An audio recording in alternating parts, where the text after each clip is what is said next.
بسم اللہ الرحمن الرحیم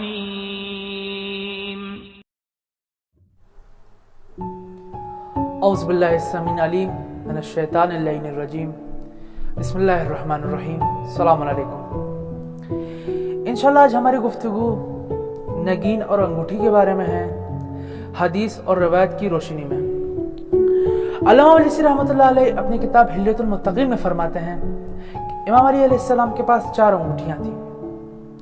سب سے پہلے یاقوت، جس کو اپنی زبان میں روبی بھی کہا جاتا ہے، جو شرافت اور زینت کے لیے ہے۔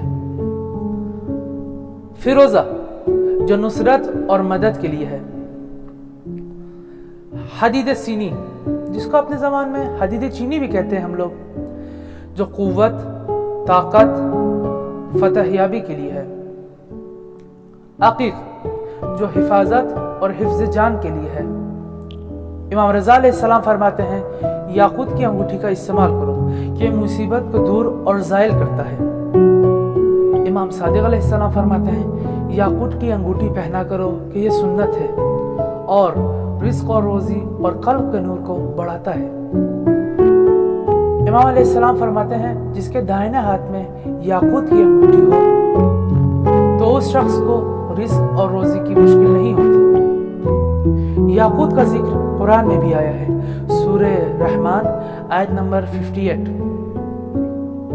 بسم اللہ الرحمن الرحیم متکئین علی فرش بطائنها من استبرق وجنى الجنتین دان۔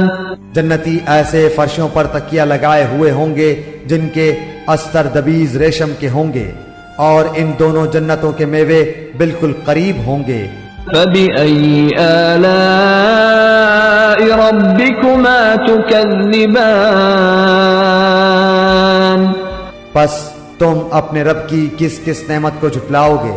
فِيهِنَّ قَاصِرَاتُ الطَّرْفِ لَمْ يَطْمِثْهُنَّ إِنسٌ قَبْلَهُمْ وَلَا جَانٌّ۔ وہاں شرمیلی نیچی نگاہ والی حوریں ہیں جنہیں ان سے پہلے کسی جن و انس نے ہاتھ نہیں لگایا۔ فَبِأَيِّ آلَاءِ رَبِّكُمَا تُكَذِّبَانِ۔ پس اپنے پالنے والے کی کس کس نعمت کو جھٹلاؤ گے؟ كأنهن الياقوت والمرجان۔ وہ حوریں مثل یاقوت اور مونگے کے ہوں گی۔ فبأي آلاء ربكما تكذبان۔ پس اپنے پالنے والے کی کس کس نعمت کو جھٹلاؤ گے؟